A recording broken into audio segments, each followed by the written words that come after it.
call the meeting to order. Approval of minutes. Move approval. Second. Any discussion? All in favor? Aye. Okay. Annual election, the Audit Committee. I open the floor for nominations.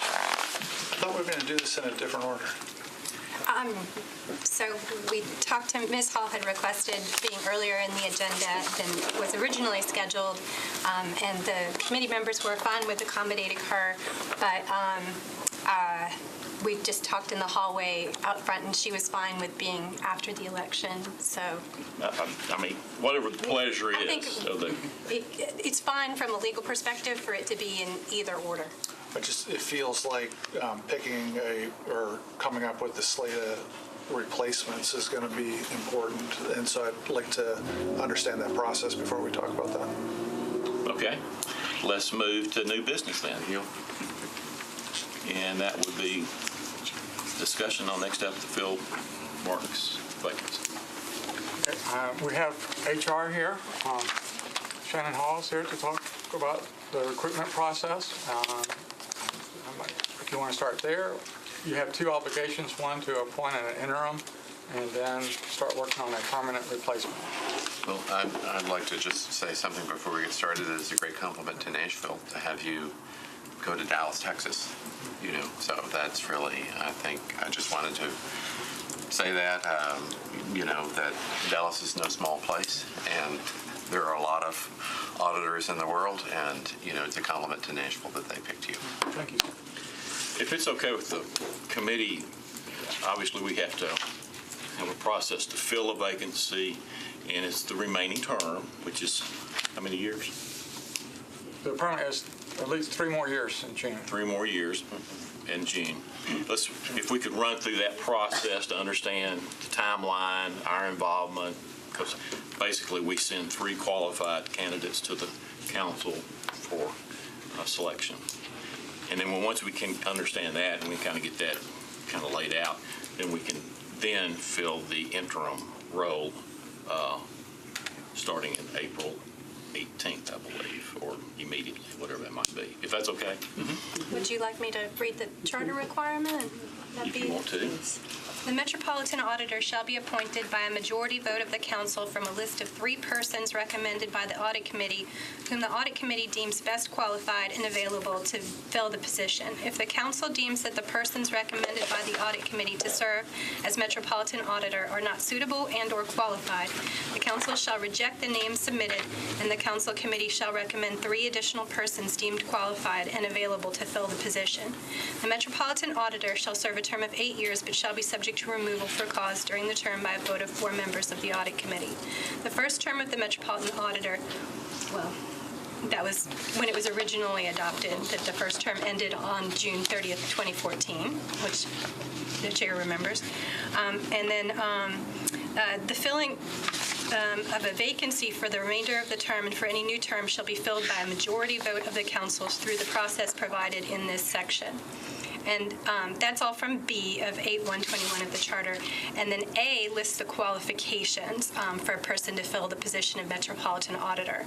It says, the Metropolitan Auditor shall be a person with a well-rounded reputation in government or public finance, and the audit function as may be exhibited by a record of exceptional performance for at least 5 years as a financial officer of a government or business, and who has, through education and experience as an accountant, auditor, CFO, controller, or principal accounting officer of a governmental entity or private business, an understanding of generally accepted accounting principles, government auditing standards, board standards, financial statements, internal controls, and procedures for financial reporting, and the audit functions of a governmental entity. Okay. Mr. Chair? Yeah, please. Thank you very much. It's going to be an honor to serve this role for you all. Just so that you know, by way of background, we have been on a record streak of executive recruitment since I returned to HR, so we are a fairly well-oiled machine when it comes to executive recruitment, and we're looking forward to serving in the same capacity. We both looked at what you did historically in your last recruitment, what that process looked like, because as Terry's described, it is a little different than other recruitments. So we've looked both historically at what you've done and then looked at some of the practices we had, which are pretty consistent. What we've done is we've prepared an outline of and schedule events so that you can then rank your 3 candidates to go to Metro Council for consideration. We want to do this in a meaningful way, but in a productive and expedited way as we can. So with that, I'm going to turn it over to Wanda Hadley. She is our recruitment manager here in Metro HR. Also joining her is Mr. Lust, who's going to be another administrative support to you from our recruitment team. He's going to help to manage this recruitment. Just so you know, we've already done some legwork. We've already teed up the internal audit job posting. We are prepared to start that process as early as next week. We've also started to do some preliminary outreach to local, state, and national organizations to help source qualified candidates. So with that, I am going to turn it over to Ms. Hadley so that she can kind of walk you through our suggested scheduled timeline.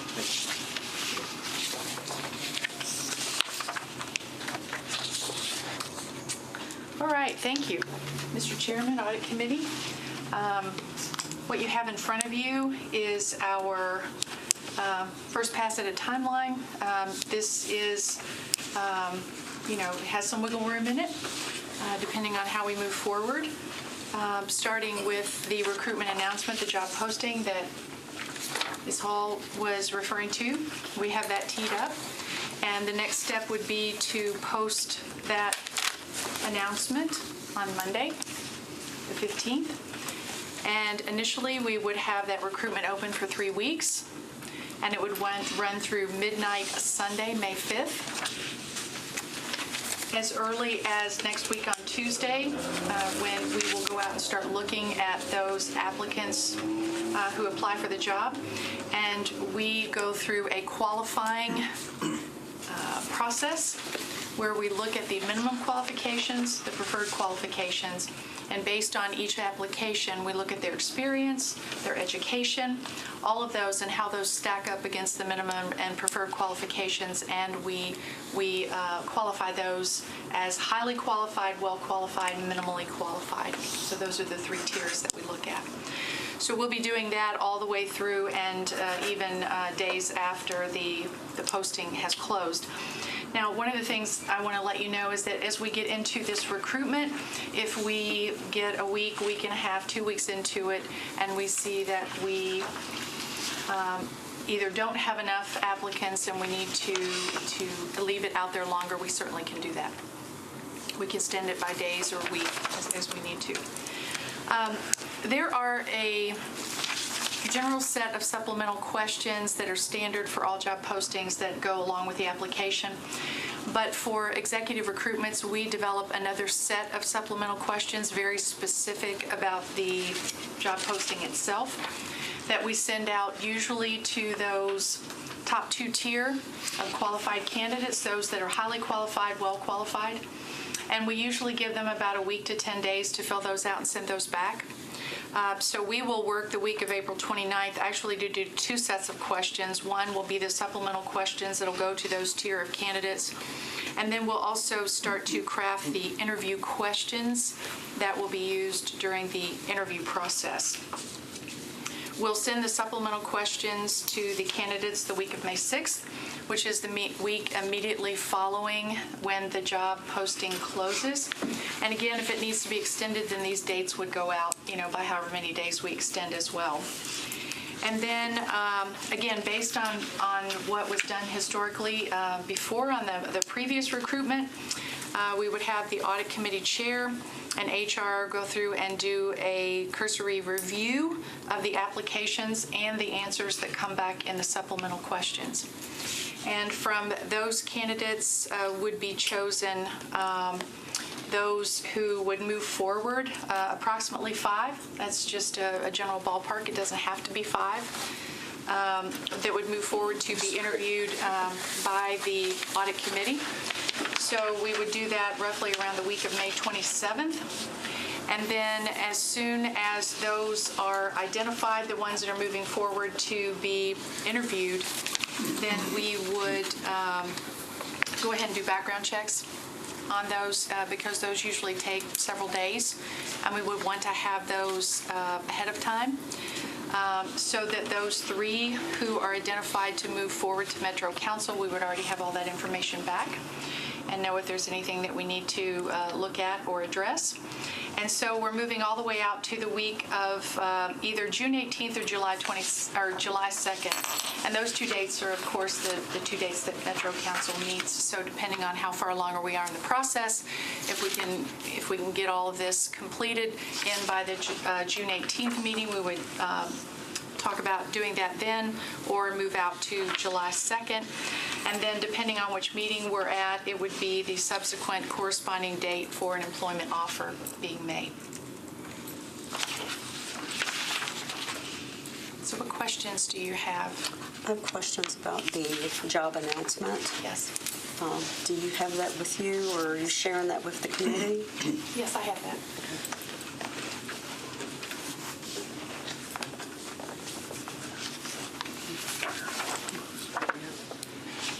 This is the current one that we have teed up, and based on your previous discussion, under the section that says the position, we would modify those dates when the term would begin and end. Is there any change from the announcement from the last time, or is this just identical? Well, it's identical in content. I updated the format a little bit. Just formatted, okay. Yes. Content's the same. Yes, it's the same. And as we look at it, would you, Shannon, whichever is appropriate, talk to us about your recruitment strategy? Yes. We need a little bit more than just posting on Nashville.gov. Yes, of course, absolutely, absolutely. And just so you know, our standard process, especially for executive recruitments, is obviously much beyond that. Okay. We've recently developed a much broader and much more comprehensive social media strategy, but we've actually been working through Terry. We've looked at both the organizations that were contacted last time, and with Terry's assistance, been able to get a few more named organizations we think could yield highly qualified candidates, either from local, state, or national organizations. So we're already beginning our outreach efforts to try to coordinate and tee that up during the job posting periods. Yes, and we have already reached out and contacted 5 of those organizations, 2 that were with the previous recruitment, and then 3 that we've been made aware of in the last few days. And so what we'll do there is we'll have this job posting put out there. Typically, depending on the organization, they have it out there for up to 30 days. And so if we're able to come in under the 30 days and move forward, we can always pull that down as we need to. We also have our social media platforms. We have Facebook, we have Twitter, we have LinkedIn. So this job posting will be out there as well. We also have individuals who have been identified at certain organizations for internal auditing, finance, and those. And so we'll send a directed communication to them along with the information, asking them to share that with their networks. And most of the organizations that we're going to be placing this job posting, they're national.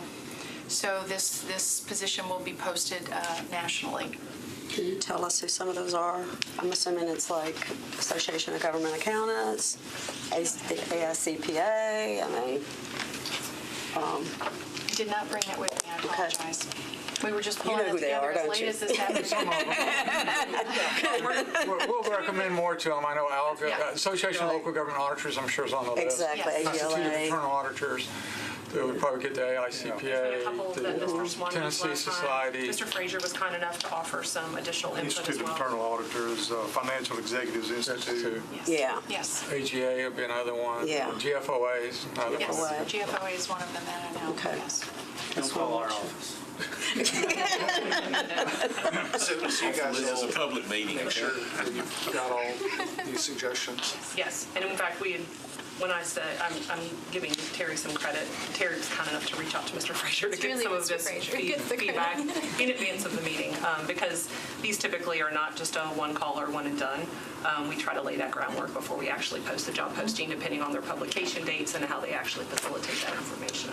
On the job description, the council passed some legislation in the last couple of years, making it granting more specific authority for investigations, and I don't see that in the job description at all. And for preferred knowledge, skills, and abilities, clearly it should add certified fraud examiner, because the designation is CFE. And Terry, can you give us some of that background on the additional duties that came legislatively that need to be updated here? If you could point us to that, we can make sure we I got can it. send that to you. And I don't know how the rest of the committee feels, but I feel pretty strongly that CFE should be in the preferred knowledge, skills, abilities. And I think we have per charter, but we can add to that for sure. Yeah, the code provision supplements the charter provision and goes Yeah. into, it can't conflict with it, but it supplements it and goes into further details. Yeah. Vice Mayor?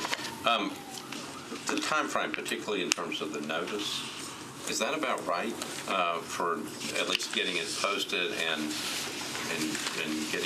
giving people enough time to respond to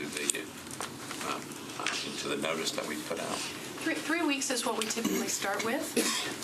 Some of the recruitments that Ms. Hall referred to within the last year and a half or so, we have extended some of those a week or so. So 3 to 4 weeks is pretty typical of how long those postings are out there. Again, it will determine on what sort of the number of applications that we get in. We usually go in, we're looking at it every day. And so we get about a week and a half or so into the recruitment. We'll take a look and see what we have, and that will help us determine if we need to go out longer or if we need to, find other organizations to, post it with. Well, I know you've done executive searches, but this is a fairly broad one in terms of looking nationally, or just seeing what else what's out there. So you think 3 to 4 weeks is enough to get the thing posted and then actually get stuff in? I don't know. I'm just asking. I think to your point, it kind of depends on the position. The one we just made a selection for last week at 2.5 weeks, because we were on an expedited time frame on Community Oversight Board. We got international candidates. And we were very prepared to extend it because we thought 2.5 was a little short, and we didn't have to. But typically 3 to 4 weeks will get us there. I can think of only one recruitment. We've probably done 10 executive recruitments in the past year and a half, 2 years. I can think of one that we pushed, I think, 5 weeks because it wasn't getting the kind of candidate base that we wanted.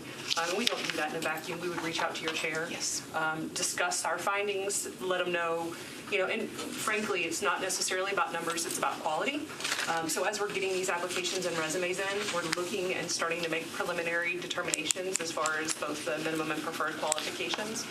So if we see not maybe the best numbers, but really highly qualified candidates, and we've got a dozen of them, I'm less concerned with that. But again, those are dynamics I think we could discuss with the chair. And if he felt it necessary, we could come back to you and make some business decisions to make adjustments. I guess one other question is, there's no, with the COB, there was a tight time frame. There is no time frame on this except that the council term is coming to an end. But I assume that even if the term ends, the next council can pick. Right. 3 to 4 weeks is pretty typical, to answer your question. From I understand you pulled our history because we've done this twice. The numbers that we're looking at here, from what I recall, once the applicants get in and you guys kind of look at it, it gets down, it's not a large number, is it? It gets down there pretty quickly, even after it comes out of your shop.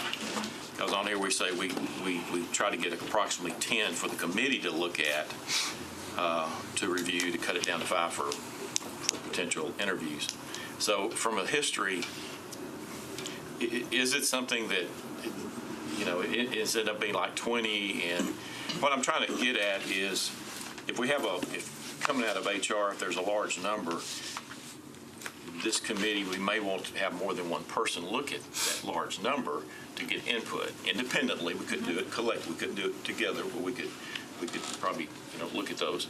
But if last time was only like 8 or 10 anyway that came out of HR, then we're already there anyway. That's right. We could simply skip over that step Right. and bring those I'm just saying, to the audit committee. we have some really, so we have this committee's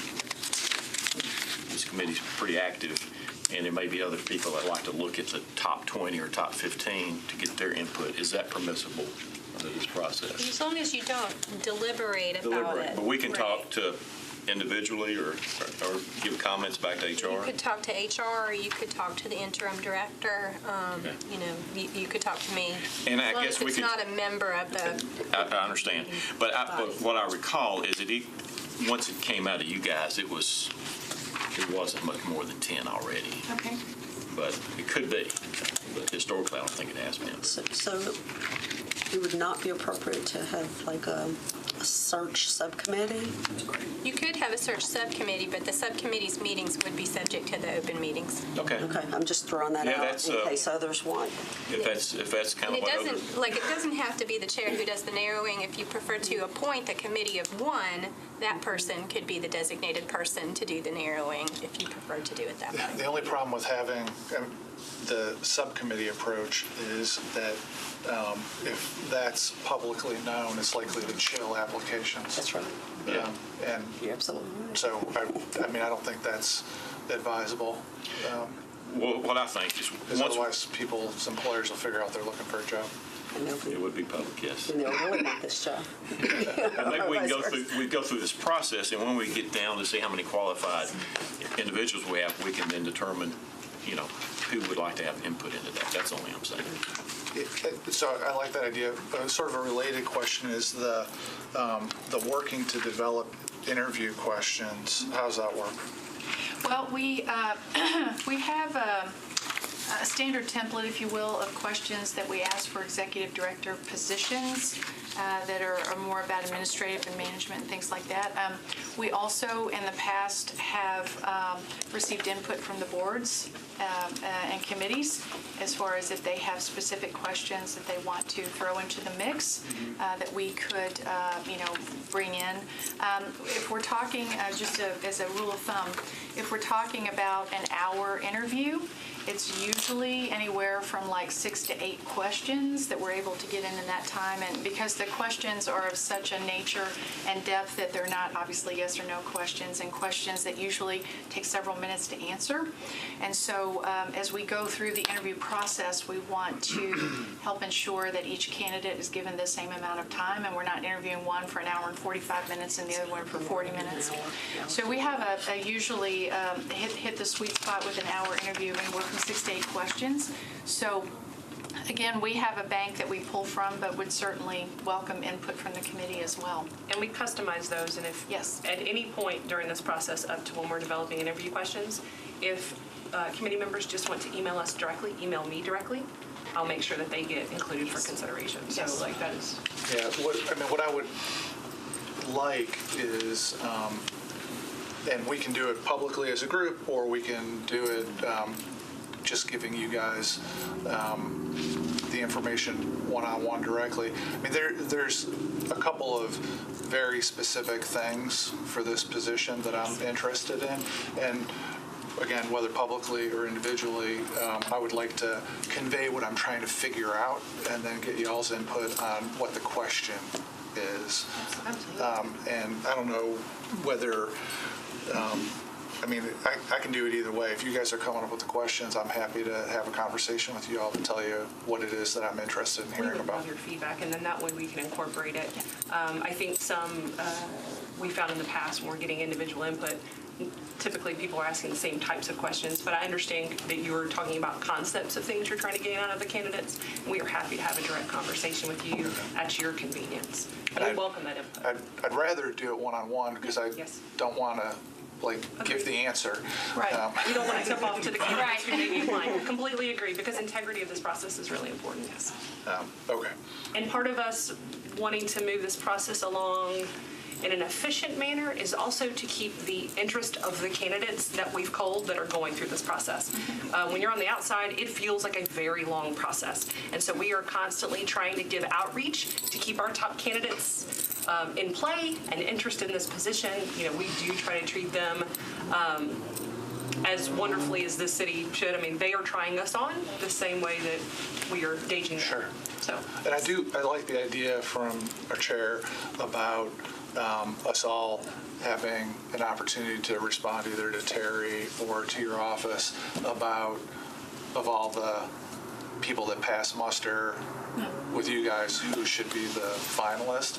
I think when we've had this experience with the picking our members, the council's members of the COB, and other processes I've been involved in, I think there's value to the difference in perspectives. So I think. No, I would want that. Whoever would want that, I would think.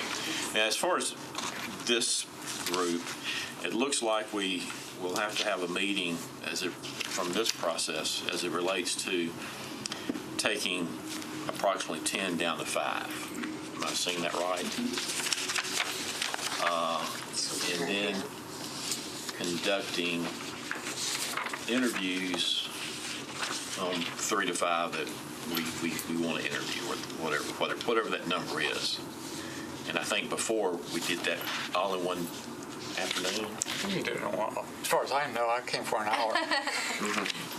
Yeah, it was done in one afternoon. And then be either that meeting or another meeting, final 3 candidates to the Metro Council. And all these meetings, Terry, are public, correct? All of them, Interviews yes. are public. Absolutely.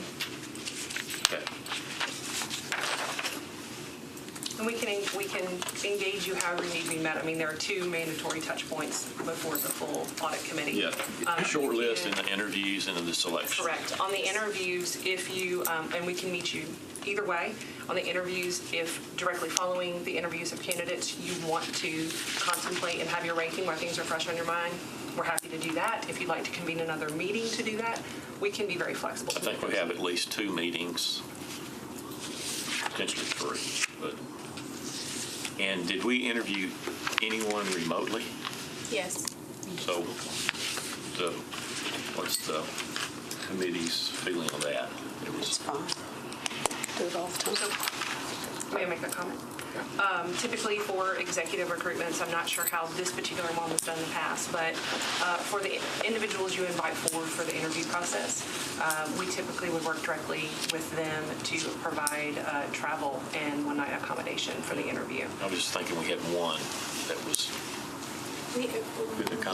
When it was done in 2014, there were 2 candidates who did conduct their employee remotely by video conference. I mean, for whatever it's worth, I feel like they ought to show up for that.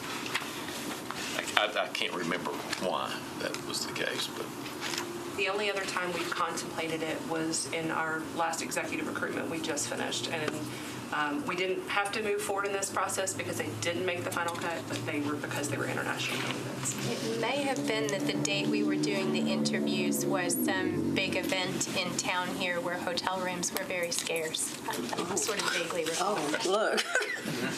never happened. So no self, no CMAs. I think it might have even been CMS. Well, we've gotten pretty creative and gotten some both positive and negative feedback, and we've had to get creative in our hotel accommodations, but we obviously are very mindful of Metro's travel policy and adhere to that strictly, but also try to make this as easy as we can for the finalists that are coming forward to interview in front of the audit committee. Okay. I guess we need to, Can I ask one more question? Sure. Would you all expect the candidates to make a second visit for the council meeting? Say that again? If we invited them in for interviews here in early June, would the council want those same candidates, assuming they're coming from out of town, to be here for the council vote? I'm just asking. that hasn't been the case in the past. Would the council members want to meet, I don't know. I mean, With the 3 that Yeah. they'll be forced to pick. Yeah, that they'll or be. the availability to meet with the 3. Right. So in 2014, It's just the a question. committee ranked the candidates. The three that's new. recommendations. Yes, we anticipated that the outcome after your interviews would be the ranking of your top three in order of preference. Yes. And we plan to present it to council in that fashion. And I believe it's one That's vote. new. It doesn't go through any committee. That So can you explain the, okay, so you take the top three, you rank them, and then they're presented to the council. At least last time, how was that done? We're planning on presenting it, and I believe last time as well, it was order of preference by the audit committee. Okay, but is there information sheet that goes out and says these are the three candidates and here's the ranking? How does the council know How to vote. who they are? I have no idea, and I probably should, because I don't know if the clerk at that time, which would have been me, would supply something Were like you that. not paying attention? I know. I can't remember back that far. I do not know what was supplied either by HR or the clerk's office. I was not aware of them giving, except for a list of names and preference, and then one committee member going around telling them who they should vote for. I think, okay, I'm not there, but it's my understanding that the committee members who are in the council would take that forward. I don't know. Whatever I'm just basket there asking is. because there's got to be something. Well, that's I guess what I'm asking is how was it done last time? You don't, and obviously you don't remember. And we could maybe check we the find out? analysis from that date or something I like mean, that. I assume last time, if Mr. Swan Swan was ranked first, He was. it was, Let's you know, vote. there wasn't a lot of magic to it. This time, there's not There an may not be. incumbent person. I think the answer, you can tell from us all being stumped by the question, is we don't know. Right. I think we'll have to see when we get closer. Yeah. So it would be good to go back and We'll try to research that. see if somebody, maybe John Cooper might remember, or maybe he could find out what, I mean, it's like, do you present, a page on each one, but then the recommendation comes from the audit committee about the preference? I think, Yeah. I wonder what that looks like. I think we got some colleagues that are going to want to lay eyeballs on the person. That's what I'm trying to I figure do out. too. And that's where we defer to That's my suspicion. So you guys on that. So the question would be, and if we're providing them transportation to come in and one night stay, Are we doing that's for the interview That's process. for the interview That's for the process. interview process. Do we need to bring them back?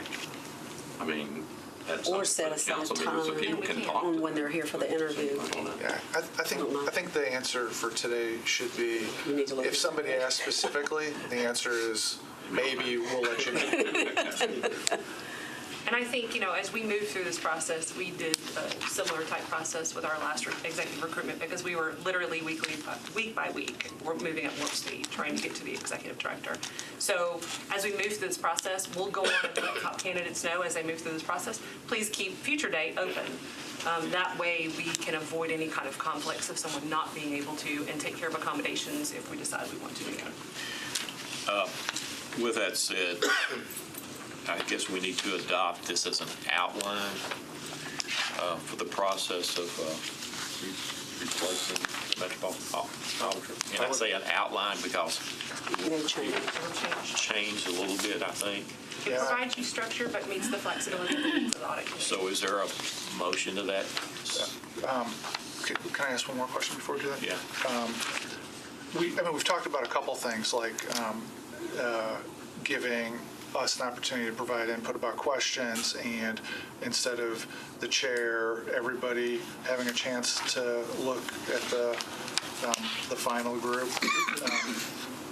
If I made a motion saying approve this as a guideline, subject to you guys giving us an updated version, is that okay with you? Yeah, I'm okay with that. I want to get clarification about the culling of the applications to the 10.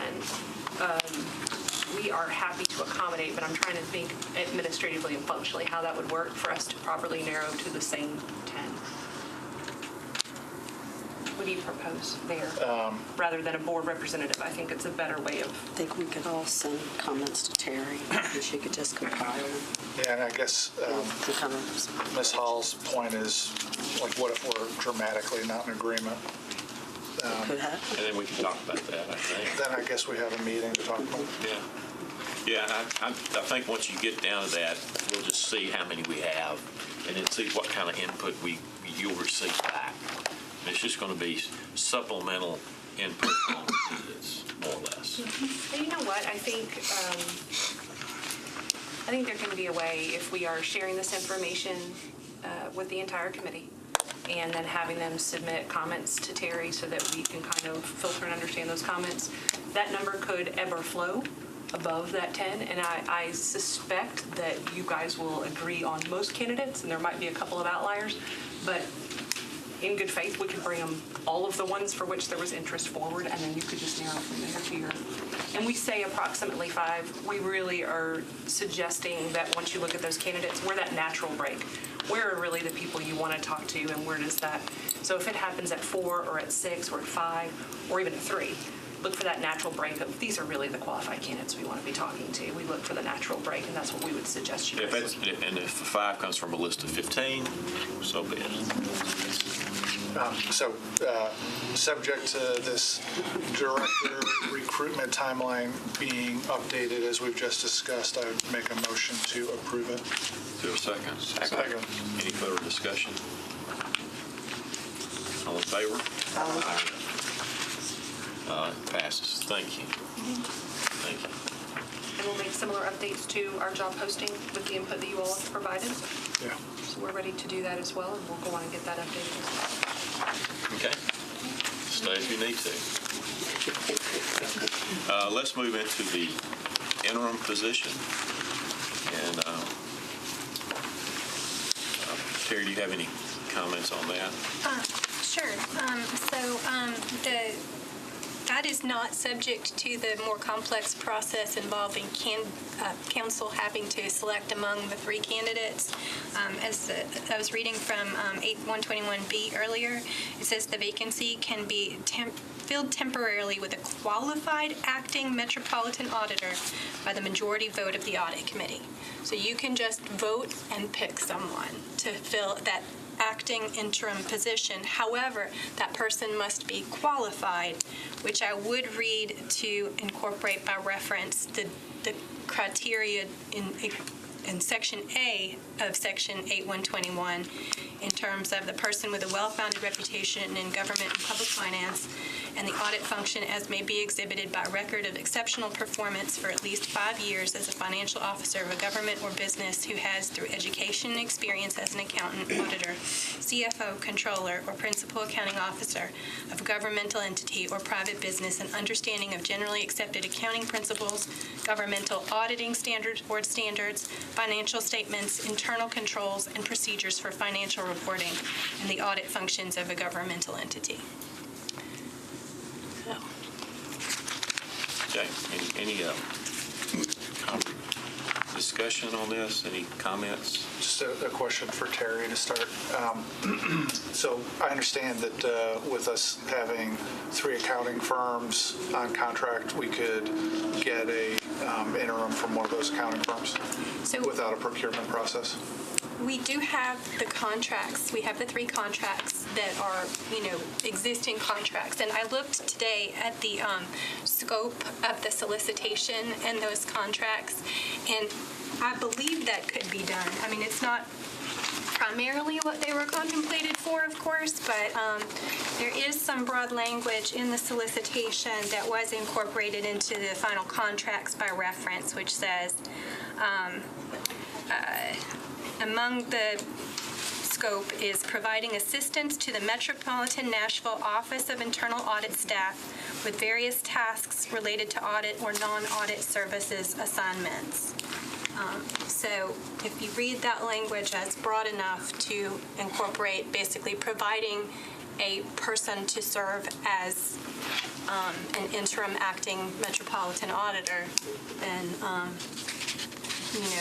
those 3 contracts that are subject to that solicitation with that scope would be available for that purpose. Okay. One idea that I would throw out is to, I know we only have 9 days. But, we got the hand we're dealt.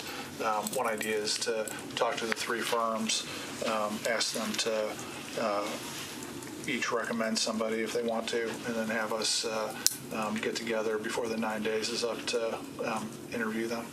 My guess is that that would get somebody from at least one of them. And does that present independence issues with their auditors? I agree that was the concern that I had as well, was that part of perhaps the Metropolitan Auditor's responsibility is to allocate work to the external auditing firms when needed, when that can't be done by internal staff, or when, because of being overwhelmed, or because a special expertise of some kind is needed that's not available in-house. And so that would certainly have to be an issue that we would have to find a way to address in terms of putting that person in an awkward position if they're actually an employee of one of the firms that would normally be available to receive that allocated work. There's not a specific requirement in any of the contracts to parcel out the work exactly even-handedly. I think Mark has said in the past that his method of doing it is to kind of rotate among the firms. Procurement indicated I need to rotate around. I mean, my guess is if the firm had somebody like that we were interested in, that they'd be happy to not do other work while their person was interim. Yeah, and I mean, another thought might be, the contracts do all incorporate a pricing schedule that shows the hourly rates of their employees. So if we didn't want to pay that person's hourly rate under the contract, then potentially an amendment would have to be negotiated for this specific pricing.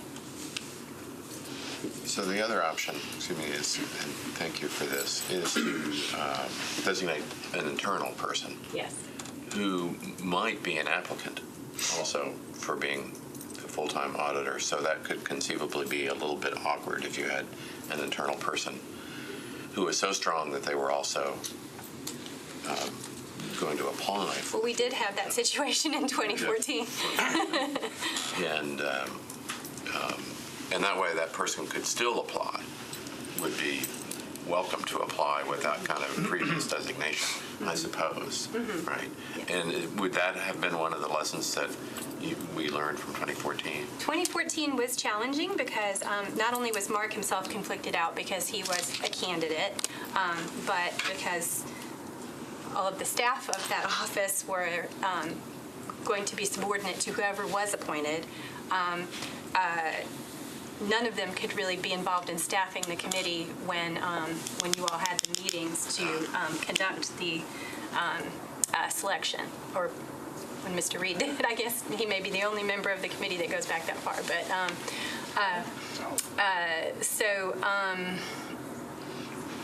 I ended up doing it. I'm not sure that's really my role, but I was just kind of, because they're not internal to any department, because that would be inappropriate, because they're an independent auditor, and so there's no built-in staff that otherwise were able to fill that role. So just by default, I ended up preparing agendas and minutes. And Anybody we put in the interim could apply for the job too. yes, that's correct. Even someone from a... If the interim person did not apply for the job, then they could help with the staffing during those meetings. But if they did want to apply for the job, then we would just figure it out like we did in 2014. So could you do a combination of what Bob was talking about, reaching out to the 3 firms and asking, but then also if you've got folks that are already on staff, I'm not sure how do you ask somebody to volunteer if they're interested in doing it? How do they make themselves known that they would be willing to step up and temporarily assume the role? I mean, perhaps they could relay it to Mr. Swan, and he could relay it to others. Well, I guess, at some point we have to... They could send a letter to the chair expressing interest in serving in that role and attaching their resume, just as a matter of notice. we may get, one thing. yeah, we may get 1, 2, or 3 if we ask the 3 firms, but you may get How many people are on the staff? 9, 10? 9. And we get 9 people saying, "Oh, I'm willing to do it." And then at some point, then we have to sit down and figure out, okay, who are we going to select? Mr. Vice Mayor, you're proposing that, in effect, that we have another meeting, maybe a very quick one, where the 3 firms which choose to submit somebody, and then anybody internally that wants to submit themselves to the chairman, and then we can sit down and make a decision at that moment. At some point, we have to decide who's going to temporarily fill this role. So you got to get the information in, We got a week to do that. and so we'd have to have another Have to make meeting. that decision. Right. And We just haven't been, I don't think we've been through this before. no. I know we had a selection, 5 years ago, but And as a practical matter, Mr. Chairman, we can't make a decision right now, really, because we have no candidates, no background, no resume. There'd be no basis for designating anybody. Okay. Would there be? I mean, Well, we don't have a motion in this right yet, but I think what I'm hearing is we reach out to the accounting firms, reach out to internal, which it may be beyond internal audit. I guess it could be, I don't know, but reach out and. But that's what the announcements were. Yeah. Yeah. And I guess Terry's been really good about getting them in and then getting them to me or getting them to us, and then we have another meeting and we review the resumes and we select someone. But we're not going to have one like a notice about a temporary vacancy. We just are quickly trying to Right. find someone You gotta who can wait assume for- that responsibility. About a week to. So you'd almost have to, someone would have to send a letter, might have to come from the chair to the 3 firms. And then, what I'm still trying to figure out is how do you make that request to anybody else? So I'll make a motion Okay. that hopefully does it. The motion would be that the chair, either directly or through Mr. Swan, reach out to each of the 3 accounting firms to solicit a suggestion or suggestions, and the chair also, either directly or through Mr. Swan, send an email to the staff, the entire staff, with the same notice of we're looking for an interim director, we're having a meeting next week on whatever date. If you're interested, send a letter of interest and whatever resume and biographical information you want to submit by X date to Terry. Is there a second? Second. We need to fill in the dates a little bit. Yeah, I mean, we're going to have to play the calendar game to do that. Okay. Well, I can help you a little bit. My last day, I'm on vacation till the end of the month.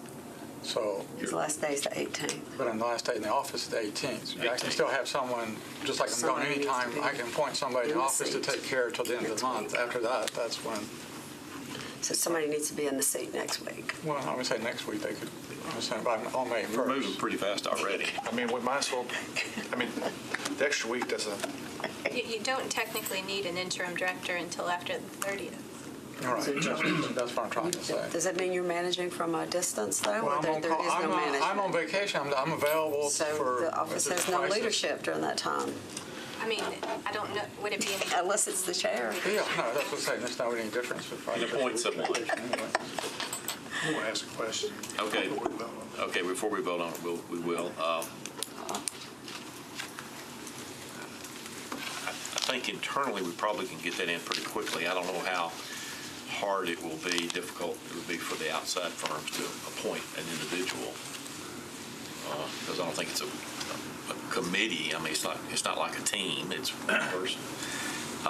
So, And it would have to be a person as yeah, the so charter session. I guess from your motion, could it be an interim to an interim?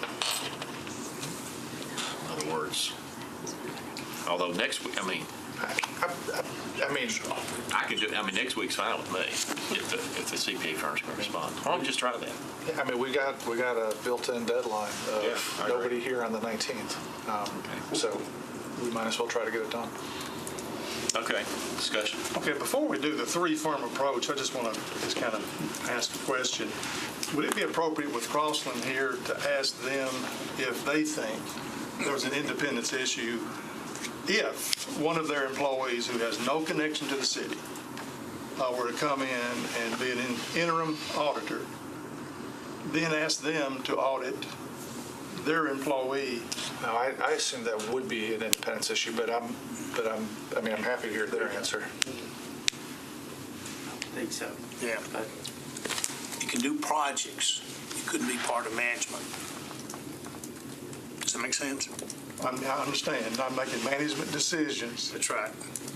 This is pretty close to a management I know. decision. I understand. You couldn't be the official, have the title officially and then turn around and audit. So you're saying, I just want to interpret can't that, sign that stuff. you're comfortable. Can't sign payroll. yeah, the only difference is that I think you're probably right, but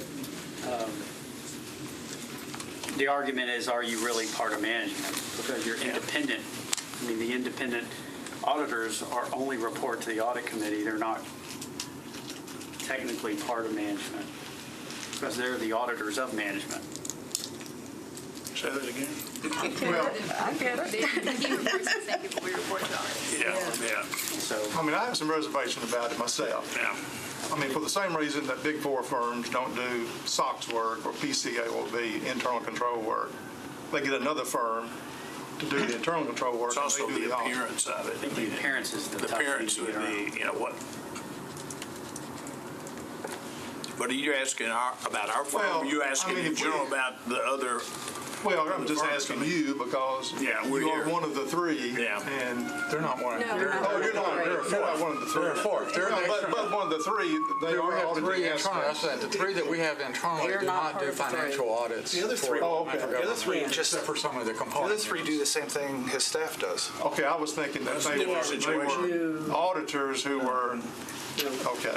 I don't think the other three They will just have to. supplement his staff. Three Right. contracts Okay, that well. procurement has under, or the three Oh, I see. contractors that procurement has under contract for kind of supplemental Okay. staff As an extension of staff. work are Ernst & Young, Barry Dunn, and Kraft And CPA. there's no financial audit aspect to their work. No. Not for the general government. Well, I can show you the scope. They No, don't. it's They fine. don't. If we're comfortable with that, But are they doing agreed upon procedure?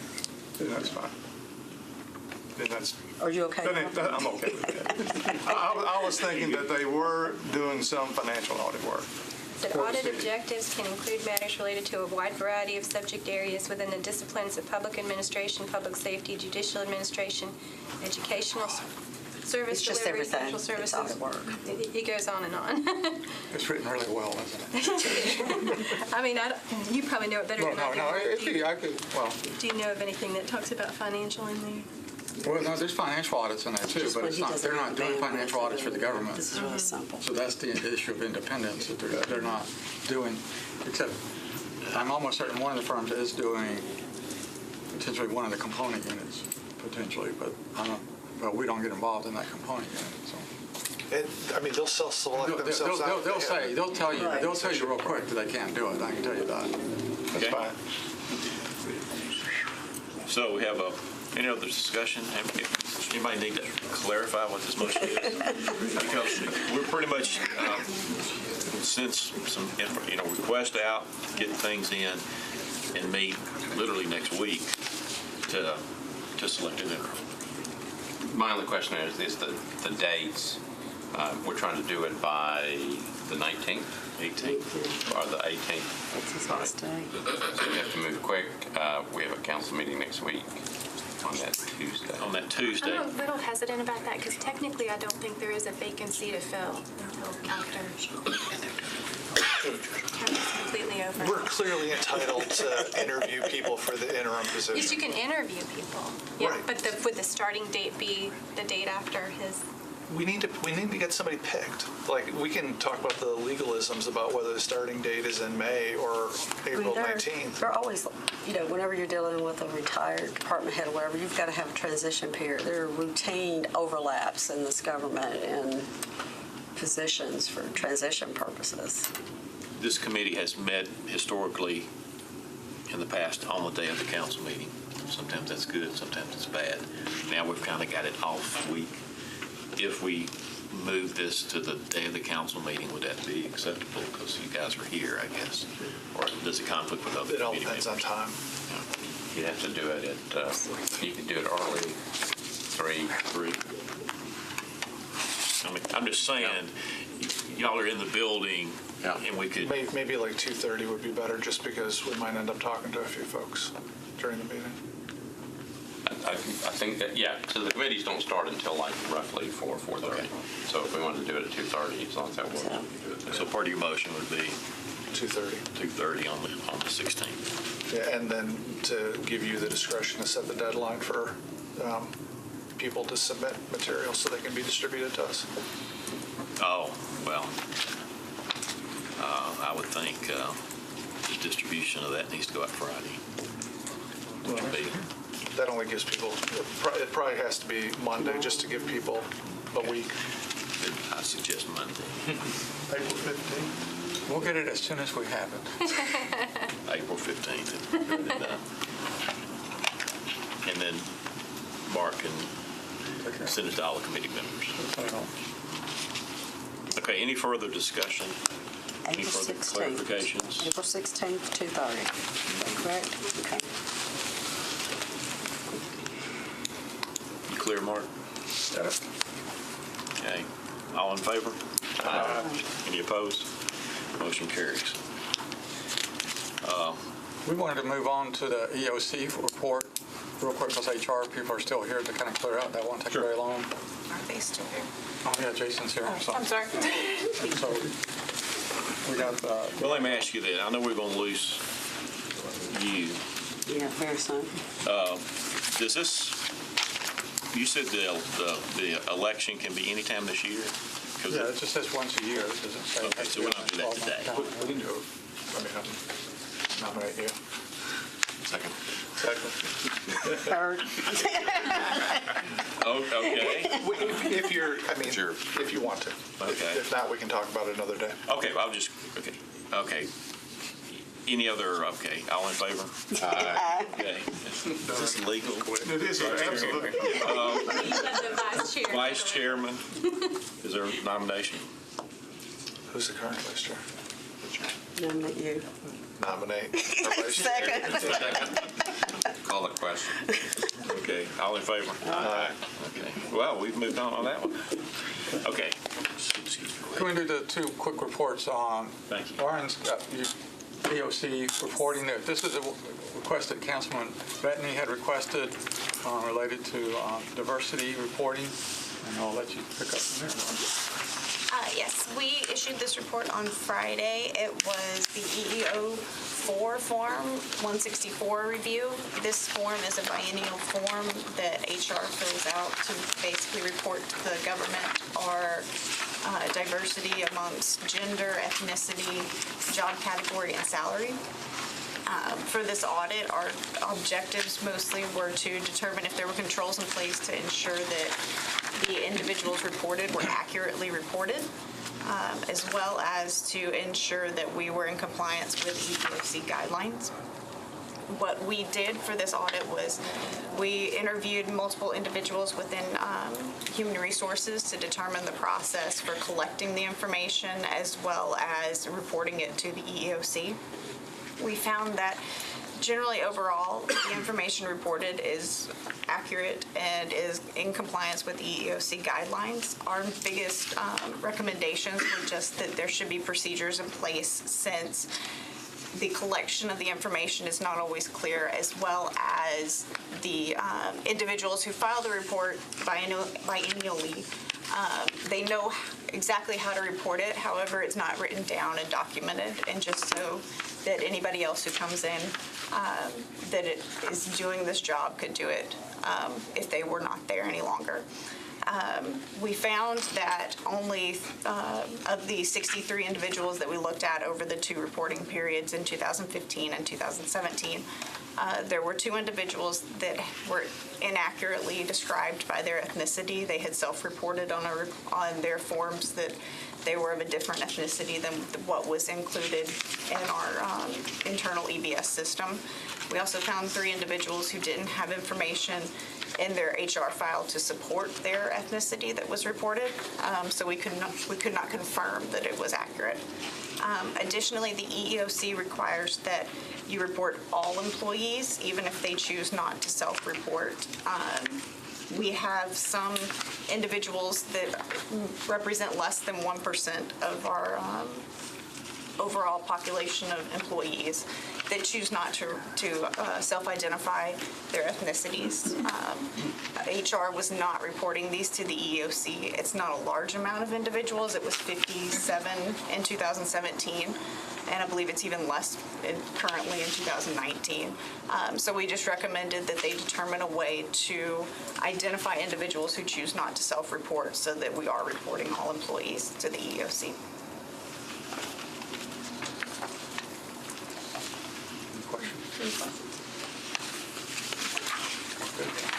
I have just one question. I mean, has this gone to Councilmember Bedname? Yes.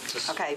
Just a while ago. He's not here with us today, so I just wanted to make sure. He's concerned about the follow-up process. Okay. And then while you have this report, just say, we implemented a new kind of assessment, risk assessment in the back that's color-coded on high, medium, and low, and the criteria that we're using. We plan to use that going forward based on recommendations from the committee in the past. This came when I went to the Port of Seattle peer review. They had a new director there who came from Verizon, that they used this at Verizon, and so he was kind enough to say I could steal it from him, and so it seemed to be one way to do it. Well, so let me ask about this. This is what I was accustomed to back when I was on NES's audit committee years ago. And they based the ratings on enterprise risk management, and I know we don't have that in Metro. We tried. So what's the basis of the color coding? That's what the appendix on the back has got all our criteria on there to kind of set some guidelines. It's always going to be subjective to some degree, so. So just want to highlight that and then move on to the next report to get some people out of here. The other report we like to, if it's okay with the chairman, if I move on. Okay. We had the Oracle R12 report, and again, Lauren's going to give an update on that real quick. And Don Clark is here, project manager extraordinaire, making sure that we get our enterprise system implemented. So this was our second report about the interim report about the implementation of Oracle R12 across Metro. And we focused on the accounts payable module for this, and we did a risk assessment across what we would normally see as the highest risks and those controls that would mitigate the risks related to accounts payable. We identified 27 risks, 18 risks with 27 corresponding controls. This implementation is primarily completed. Most of the design has been completed. The implementation obviously does not go live until July. However, we were able to review the design documents related to these controls, and any that had actually been configured, we looked at those. Additionally, 2 rounds of testing have been completed for the implementation. They had a 95% and a 99% pass rate. We looked at where there were any failures to see if any of them affected the risks that we had identified, and none of them related to any of the risks that we saw within accounts payable. So overall, we think that the control risks related to the accounts payable module are generally mitigated and will ensure segregation of duties, and that the business purposes that Metro hopes to achieve will be achieved.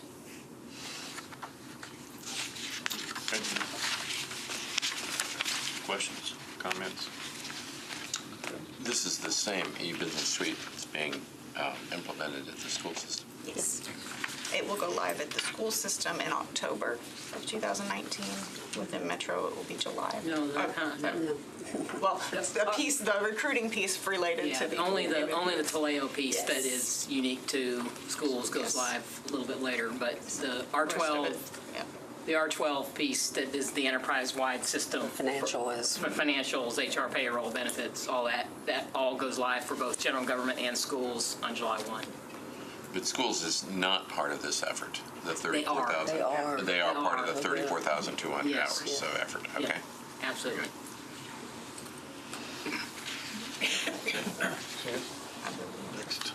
The next one is kind of jump to unfinished business on the Register of Deeds. And Ms. Johnson's here. And we left the unfinished business on follow-up from the law on the issue of net of fees and additional transparency. We had some discussion about it last time. The opinion I got from the law department is that council could decide to go net of fees go appropriations instead of net of fees. And what I've got from the Department of Finance is in the past, that has been done several administrations ago. So that's just saying that there's a possibility. Our recommendation was a change of leadership, that the consideration, if you wanted to be more transparent by booking and doing all your accounting and all the Metro systems and being more transparent in the budget, that was an opportunity to be considered. And my understanding, the Register of Deeds has determined that they would like to stay net of fees. So that's. Can I ask a question? So I'm going to try to regurgitate that in the way I'm thinking about it. The way I understand it is that legal's position is that it could be done either way, and the Register of Deeds choice is to do it the way it's being done now. Correct. And with the Register of Deeds being a constitutional officer, that's her call? Under the law, I think it's actually the council's call. It says the legislative body in any county may make the necessary appropriation and pay to the officer of its county some other language, which would include the Register of Deeds. And so it gives the may is the permissive elective right to make the election is given to the county legislative body. So where we have things now is the audit report suggests doing it the other way. The Register of Deeds has expressed that she'd like to keep doing it the way. Our suggestion was that the Register of Deeds, if you voluntarily would like to do so, the opportunity existed. Okay. That was. So even though I am typically opposed to disagreement, at least we've got clarity now about what all the choices are. There's a recommendation, there's a no thanks, and the Register of Deeds and I have spoken, and in fairness, because this is being recorded, she expresses the reasons why she thinks from a policy perspective it makes sense to keep doing it the way it is, and if the council felt otherwise, it's their choice to push one way or the other. Well, we would have to see, because any request of that magnitude has to be initiated by the department head, and it is an elected office. And the only time that has been changed by a legislative body was when there was not enough money to cover the operations and expenses of the office. Currently, there is enough revenue to cover our expenses and operations, so we're not in that position where we need the council's interference with the operations of the office. Also, I'm the first female, and this was not recommended in the past to other registers. So I want to be given and afforded the opportunity to continue to run this office as it's been afforded in the past. Can I ask one question? Is there anything in the record that indicates the cost savings? I mean, in the study, like if we keep it like it is, it's X dollars. If we move the other way, we save. No. We have no idea. No, the only difference is that I would have to come to beg you for the money to operate what is already operating efficiently. And I'm not going to do that. Mr. Chair, when we were here before, there was a disagreement about what the law was. The law. And that's figured out, and for the audit committee purposes, I think Any that's further discussion on the audit report? No, thank you, sir. Thank you. Thank you. Thank you. The next thing would be, if we go to the Crossland on the management report and single audit presentation. We meet pretty much every month.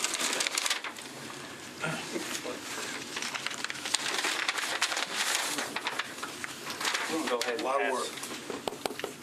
go ahead and pass the single audit after the stuff out.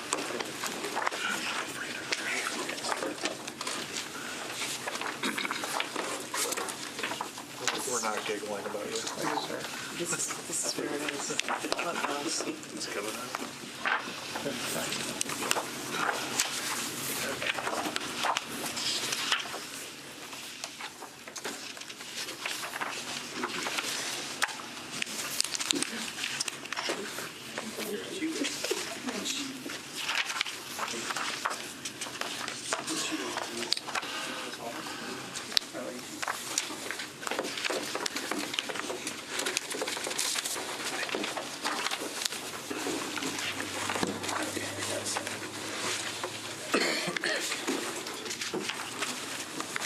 There's actually going to be 3 single audit reports.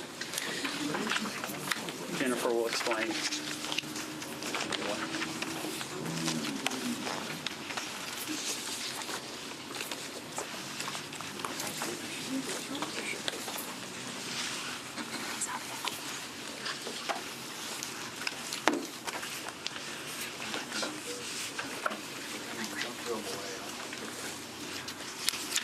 Okay.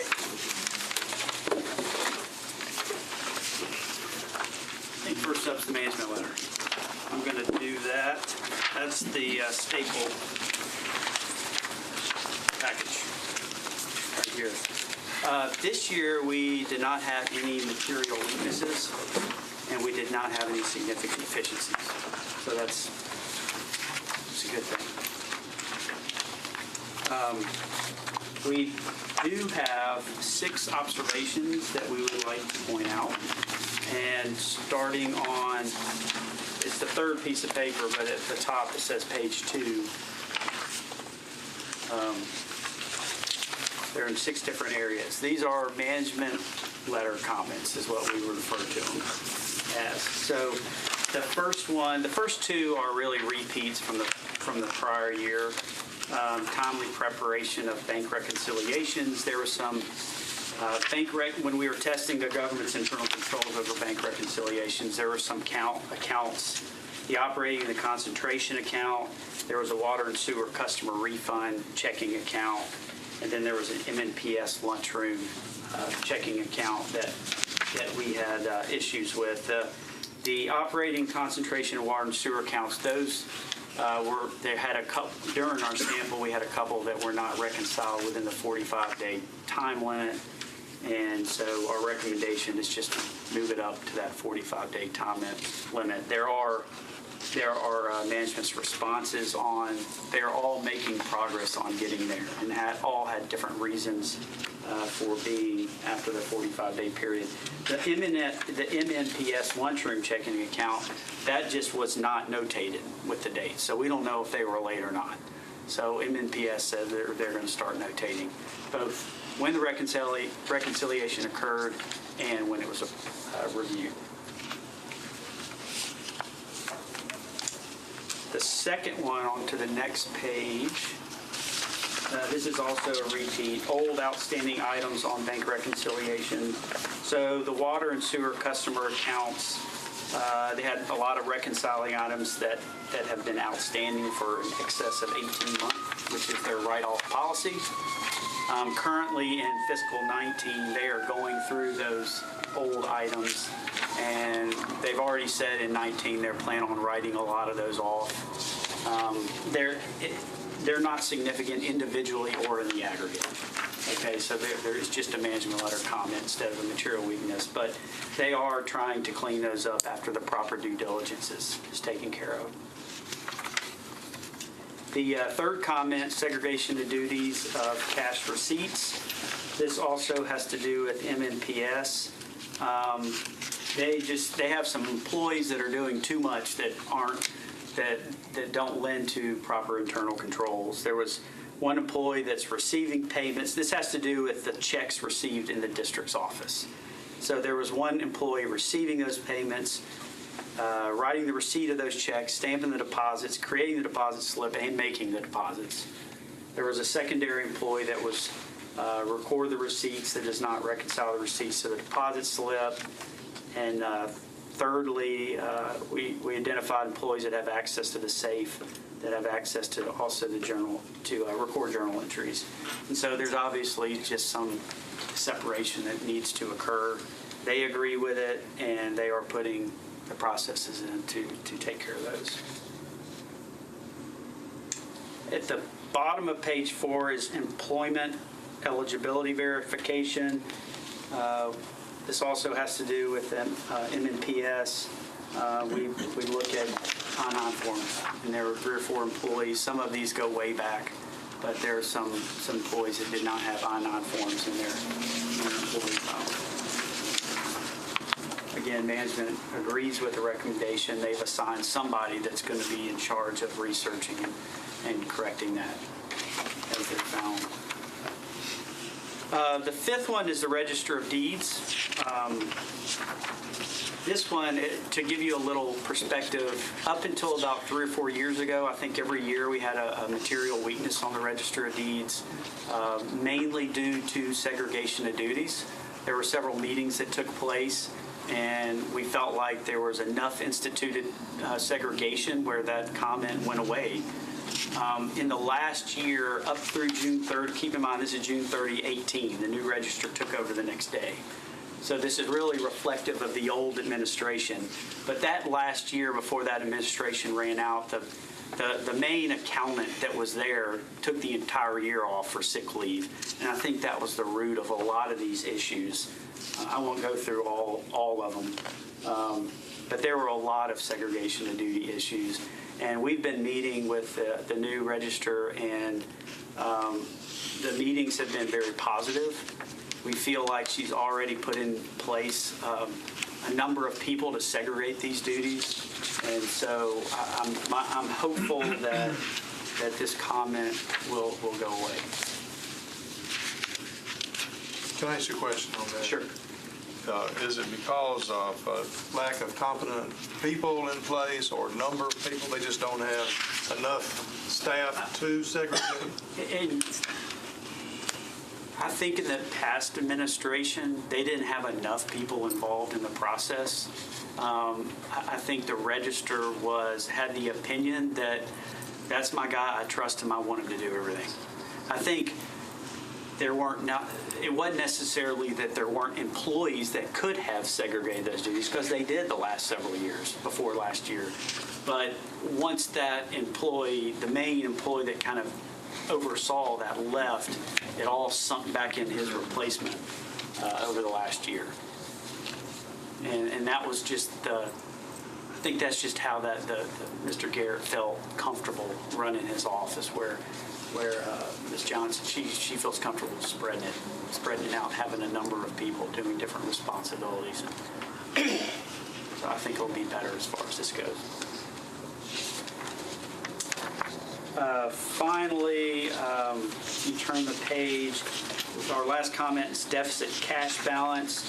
So there's certain tax-supported funds go into a deficit balance during the year, and so TANs, tax anticipation notes, are issued to cover those deficient balances, because you're not supposed to have a negative cash balance in tax-supported funds. Well, those TANs are supposed to be paid off at the end, or made whole at the end of the year. And secondly, the MNPS debt service fund, it had a cash balance, which means it's debt, which it needed to be trued up by the end of the year. So the state has been in communication with Phil and the city saying, let's get all these shored up at the end of the year. There's been a lot of communication with the state, and there's a plan to make sure this is taken care of in 2019.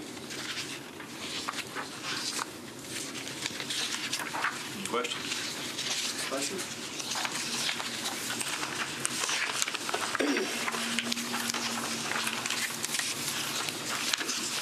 Next, the single audit. Yes. Okay.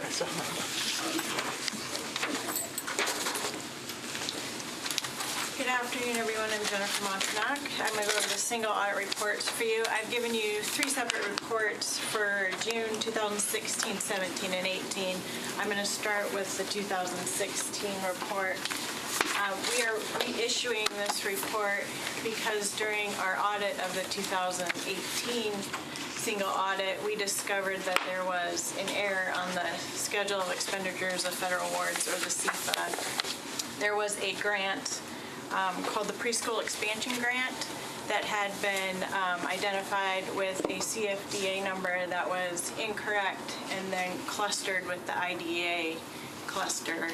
The grant had a similar name, the IDEA preschool grant, and then the one with the error was the preschool expansion grant. So because we discovered this error, we had to go back to the origin of when this, to see when this had originally occurred. And we found that it had started in 2016 when the preschool expansion grant had first been granted to the Metro government.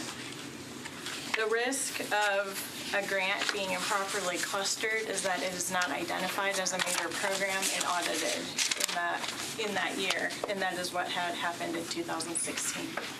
So in this report, what we have updated on the CFA on page 10, the grant is 3 up from the bottom. The correct CFDA number is 84.419B. So that's been corrected. And then also, as a result of our additional testing, we have updated our schedule of findings and question costs starting on pages 28 and 29. The top part, our Yellow Book report over the financial statements, that remains the same. It's the bottom part, the federal awards.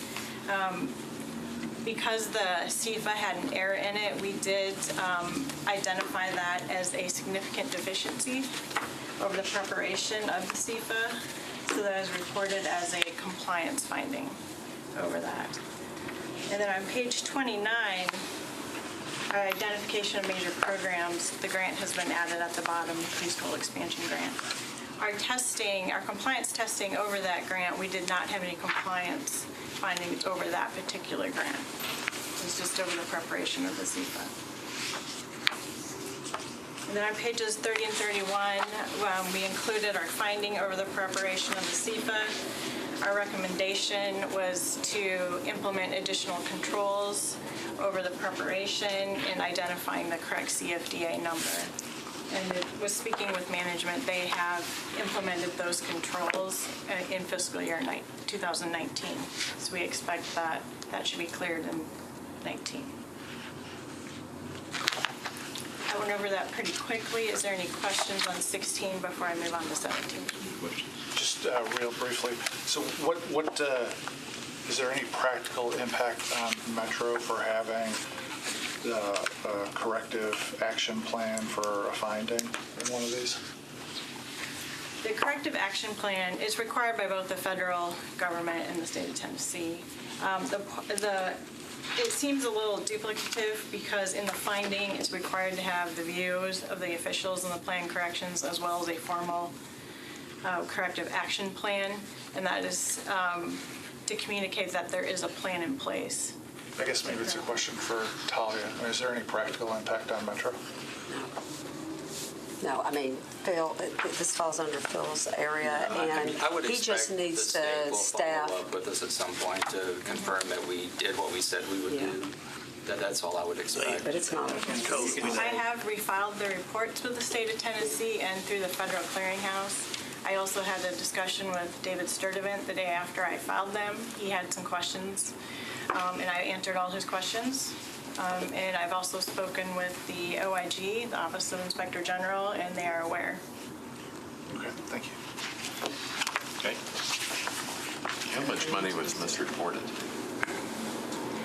It was $4 million was the grant in 2016. In 2017, it was $6 million. In 2017's report, we corrected the CFA. That's also on page 10 of this report. It is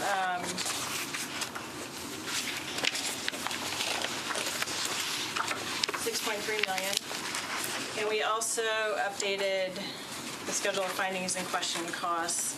Unfortunately, since this was discovered in 2018, the finding does carry over to 2017, since it wasn't corrected until 2019. So that is included in our summary under the federal awards as a significant deficiency. Because we didn't have any compliance findings over our testing of the grant in 2016, we were not required to re-audit the grant. Compliance findings over the grant in 2017. So that was that remains the same as a previous report. Any questions on 17? Any questions?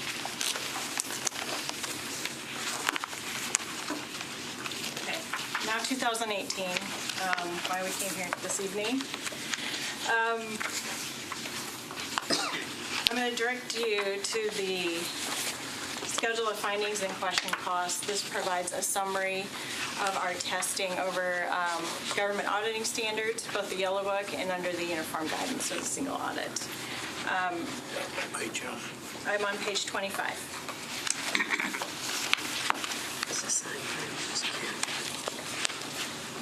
For our financial statements, our auditor's report, unmodified opinion, we did not have any internal control findings over the financial statements.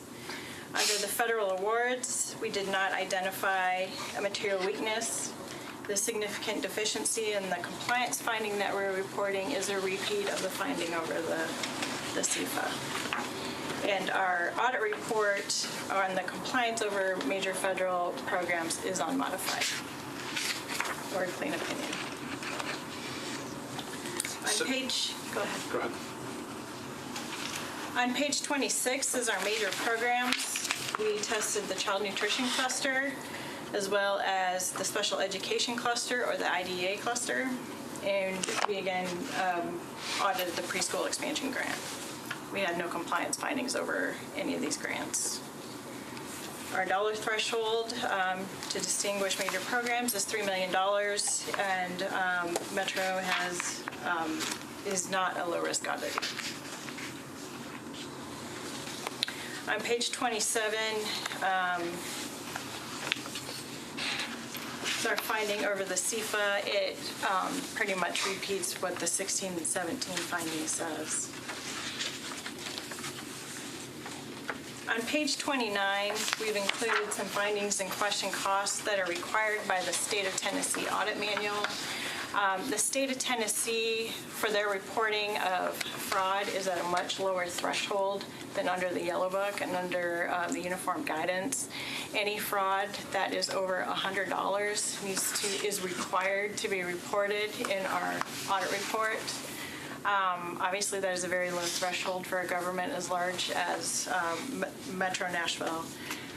But we do have two findings that we are reporting to you that I know that you're all well aware of.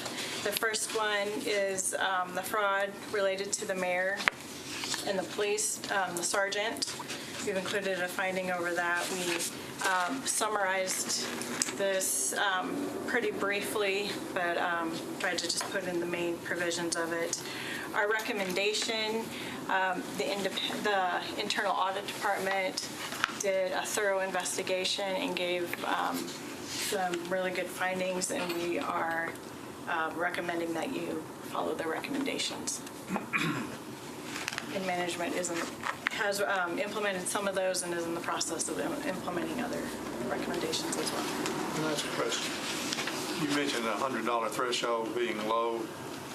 Is there anything that's pervasive throughout the whole audit where we have thresholds that are really lower than other cities have that maybe affects the time of the audit or extends the audit, or something that's the city could look at about changing thresholds?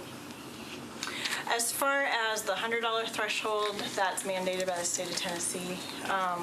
As far as reporting any fraud under the Yellow Book, we do have a materiality that is calculated based on each individual audit that we do. And we do have some leeway in our judgment in reporting those. But with Tennessee, we don't have a lot of leeway there. Just the same question about the findings 2 and 3, the mayor, the police, and then the other police one. Is any practical impact on Metro from those? Again, this is the first year we've ever had to do this, so my expectation, they actually asked, or there's a requirement that I sign and that I put a date that we expect to have this corrected. So again, I would expect the state is going to reach out at some point and just ask for confirmation that we have put in place what we said we would do to prevent similar frauds in the future.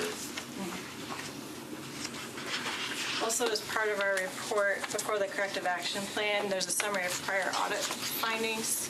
Next year, we will include a status update on those findings. We're required to do that. I guess one more about the mayor and police one. I know there was, this committee had asked the mayor's office for a corrective action plan. This corrective action plan in here matches what they gave our committee? I mean, our response was pretty vague in that we kind of referred back to the internal audit report and said that we would implement what was appropriate out of there. Okay. I personally did not reach out to the mayor's office to see their status, but we can certainly do that. I just wanted to make sure there's no daylight between the two, and it sounds like the answer is no, because this just incorporates the corrective action plan that this committee was given? Yes, yes. All right, thanks. I have one question. On page 26, I think we talk about this every year, a low-risk auditee, and it says no. That means you have to do more work, right? Yes, we have to audit 40% of the grants. At one point in time, we were low risk, correct? So what throws us in and what gets us out? What makes you low risk is there was a going concern opinion, which related to Metro Hospital. Last year. There's a 2-year look-back period. So 2018 was the first year that opinion was taken off there, so we'll have 2 years, 2 more years. So it was the going concern. Yeah, going Yes. concern, Nashville General. So is that the only thing that's got us in that Yes. right now? Yes. And Yes. if they keep up the good work and don't have a going concern, then, You'll be a low-risk audit. okay, thanks. It's just up to you. Any other questions for, any other presentations? Any questions? Yeah. Thank you. Thank you. You finished? We still got more business if you want to keep going through. Well, if you want to, it's 5:30. Why don't you pick and choose those I'll things? just go into the Since you're back next week, you don't even have to say. Under the unfinished business, we have the investigation reports, and last time we asked for a timeline of doing some additional audit work, agreed upon procedures and consulting. We've reached out and have made agreements and purchase orders released with EY for Advisory services. in their case, they'll be doing advisory services. That'll be an audit that our office will be conducting, but they will be assisting doing the work. And the Metropolitan Office of Internal Audit will issue a report, and they will be doing, which two are they doing? Oh, they're doing Brown and Caldwell and civic engineering. And On this area here, since you're talking about it, I want to that's exactly. myself, Vice Chair. Yeah. So that's, and then Barry Dunn out of Portland, Maine, our other contractor, we've contracted with them to do agreed upon procedure, so they will issue the report in their name, and that will be for Gresham Smith Partners and for Collier, for those two. So, And did you say EY was also approved I mean, EY's agreed upon procedure. They're not doing agreed upon procedure. They're going to use Okay. consulting services standards. That's attestation standard. And we're consulting services standards to assist us. They will not put their letterhead on anything, but they will do the work and provide recommendations to the Metropolitan Office of Internal Audit, and we will be issuing the report. It's a little bit different. Again, as they start looking at it, they... Yeah, which bullet point is that we're talking about? The last bullet point on the front page of the agenda. Gotcha, thank you. So those are the architect firms. Then the other items on the schools investigation, I'll just jump to there. We had a couple action items where, and I have that here, for the money spent on the contracts I hand that out to you at the end, but there were more money spent than what was in the report. One of them did have an additional contract, but not enough to cover the total that they spent. And then you asked about honorariums, and what we got was there's nothing in their code of ethics that specifically addresses honorariums by itself.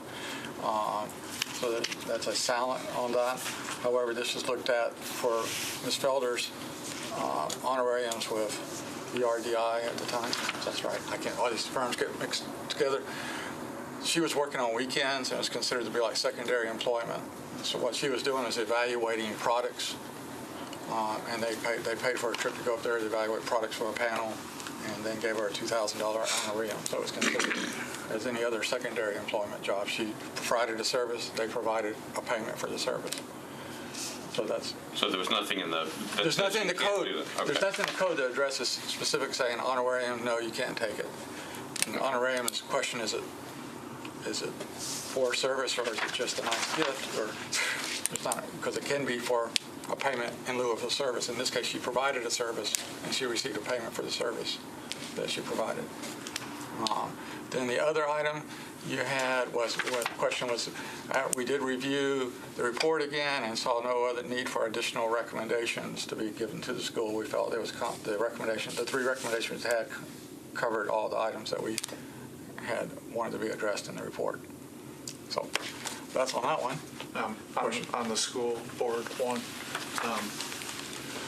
according to social media, while we've been sitting here, the school board's has approved an agreement to have Dr. Joseph be done at the end of the week. And given the fact that there's a school board member that's resigned, that's about to be replaced, the director that apparently will be gone by the end of the week, in an agreed upon termination, and the work that's been done, I would make the suggestion that we take this as a completed project and let the school board regroup. Without objection, we'll do that. And we did reach out for the school board, but they said they had higher priorities today to meet with the audit committee. I believe that's true. Okay. And then, anything else needs to come before this committee at this time? well, the only other thing is, it might be helpful, we did on the revised audit plan, we had made some recommendations. I can wait till a future meeting, but on page 21 to 23 of your workbook, we took the same audit plan and added a few more recommended audits to put on the plan. Again, it can be revised any time, but it'd be helpful if you approved what's there, if you wish, or...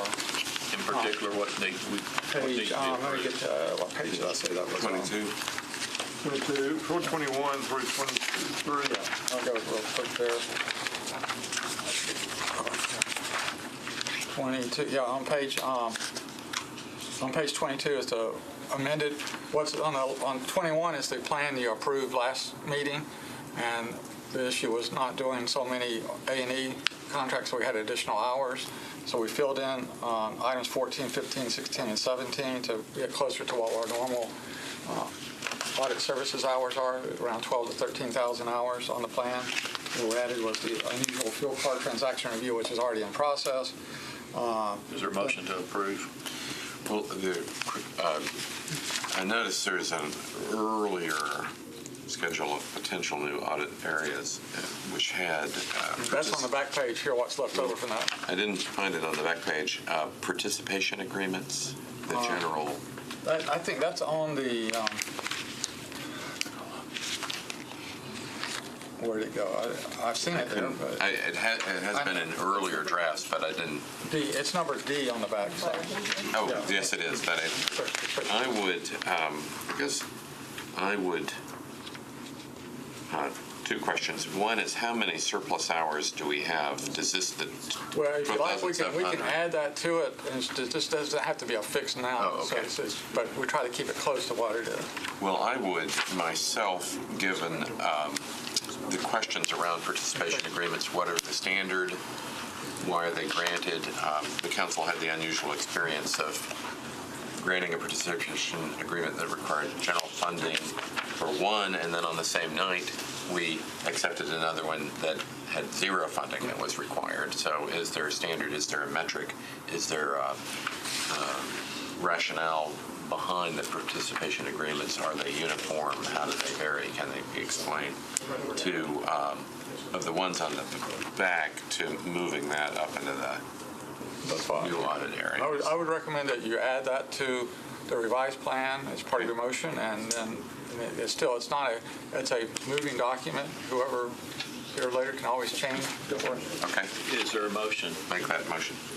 I'll make the motion for him. So the page 22 has a recommended 2019 amended work plan, and I would move its approval with the caveat that item D on the next page for Metro General Government Infrastructure Participation Agreements process be added to the 2019 amended work plan. Is there a second? Second. Any further discussion? All in favor? Aye. Okay. Is there any need to go into an executive session?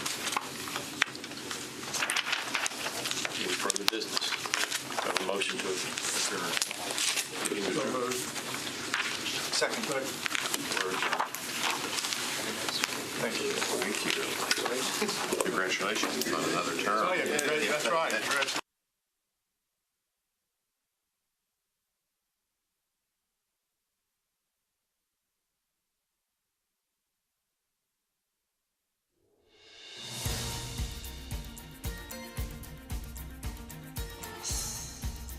This has been a service of the Metro Nashville Network. If you would like to see this presentation again, or for more information about this and other programs, visit nashville.gov.